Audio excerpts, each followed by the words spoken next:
You know, some ideas, they can change the world for the better. But others, well, others become fuel for the absolute worst atrocities you can imagine.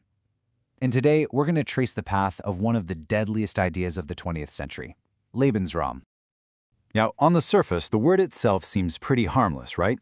Lebensraum. In German, it literally just means living space. It's a simple, almost biological term.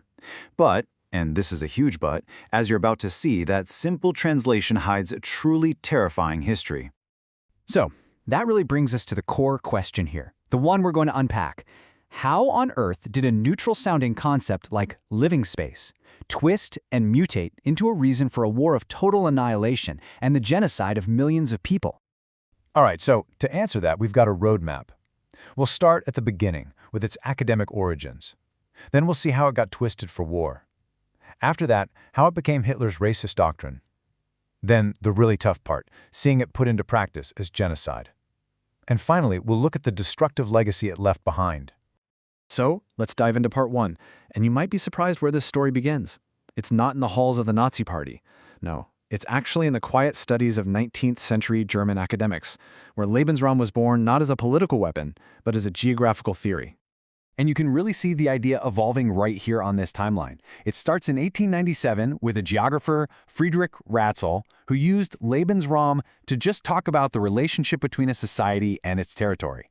But then, just a few years later, he reframes it as a struggle for space. He's basically applying Darwin's ideas to nations. And then, bam, 1916, a Swedish political scientist, Rudolf Kellen, takes it even further, arguing that a state's need for living space is like a law of nature. So you see what's happening? The idea is slowly but surely shifting from just describing the world to telling people what they should do. Okay, so that shift was absolutely crucial because it meant the idea was ready to jump from the university right onto the battlefield. And that's exactly what happened in World War I. German nationalists just grabbed hold of this term as the perfect justification for their imperial ambitions. And this slide, wow, this really lays out the first major corruption of the idea in black and white. On one hand, you have Ratzel's original concept, which was pretty academic, right? A society just naturally growing, kind of like an organism. But then you look at the other side. You've got Germany's secret war plan from World War I, the September Program, and it's a total perversion of that idea. It's a blueprint for annexing Poland, forcibly removing people from their homes, and colonizing the land with Germans. The academic theory was officially a weapon. So, after Germany lost World War I, you'd think this dangerous idea might fade away. But no, it didn't disappear at all. Instead, it just festered. And it was picked up by a failed artist, a former army corporal named Adolf Hitler, who would twist it into the absolute cornerstone of his hateful, racist ideology. And you don't have to take my word for it. Here it is, in his own words from Mein Kampf. Hitler makes the Nazi goal crystal clear. No more looking south or west, no more fussing about overseas colonies. The future of Germany, its living space, was going to be found by conquering Eastern Europe. He's literally pointing the way to Russia and its neighbors. You see, for the Nazis, you just can't separate Lebensraum from their twisted ideas about race. The two were completely intertwined. It wasn't just about grabbing land, it was about this sick belief in a racial hierarchy. At the top, the so-called Aryan master race, who they believed had a mystical right to expand. And who was in their way?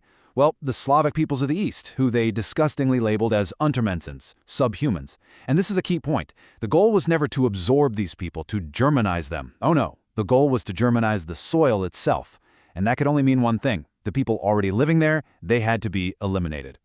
And so, what started in an academic paper and was twisted into a political manifesto, well, during World War II, it became a horrifying, brutal reality.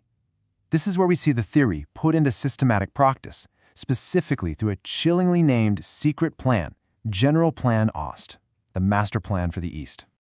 And when you look at how they planned to do it, the process was just chillingly methodical. A step-by-step guide to genocide. Step 1, conquer the territory and kick out the local population. Step 2, bring in the racial experts to screen and categorize everyone left based on this nonsense about German blood. Step 3, move in ethnic German colonists to take over the land. And the final step for anyone who was left? Enslavement, starvation, or just outright murder. That was the plan. And this This just gets to the bureaucratic coldness of the whole thing, the sheer paperwork of evil. This was the Deutsche Volksliste, the German People's List. It was basically a spreadsheet that decided your fate. It decided who lived, who died, who could be re-Germanized, and who was shipped off to a concentration camp. Think about that.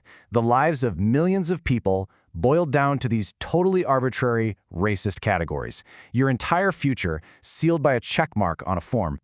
And look, if those bureaucratic tables seem too cold and distant to really convey the horror, then the words of the Nazi leaders themselves will.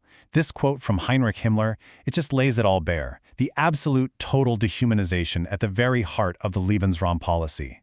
He's saying it right out loud. The lives of these 10,000 Russian women meant nothing to him. They were just tools, less than human, there only to serve the German war machine. Okay, so we've seen how this idea was genocidal. But here's the ultimate irony. This fanatical obsession with conquering and holding on to living space at any cost. It wasn't just monstrous, it was also strategically idiotic. Ultimately, the very idea that drove their war machine is one of the key things that led to its complete and utter destruction. And historian Vagus Lulavicius explains this perfectly. The obsession with Raum, with space, actually became a massive military weakness. Hitler became so ideologically committed to holding every single inch of this conquered living space that he refused to allow tactical withdrawals. He'd order his armies to fight to the last man. And this led directly to some of their biggest military disasters, like the catastrophe at Stalingrad. The ideology literally became more important than military reality. And in the end, that rigidity sealed their fate. And all of this leaves us with a final, and honestly a pretty chilling thought. The story of Lebensraum is such a powerful reminder that ideas aren't just things you debate in a classroom. They can be weapons, incredibly powerful, destructive weapons.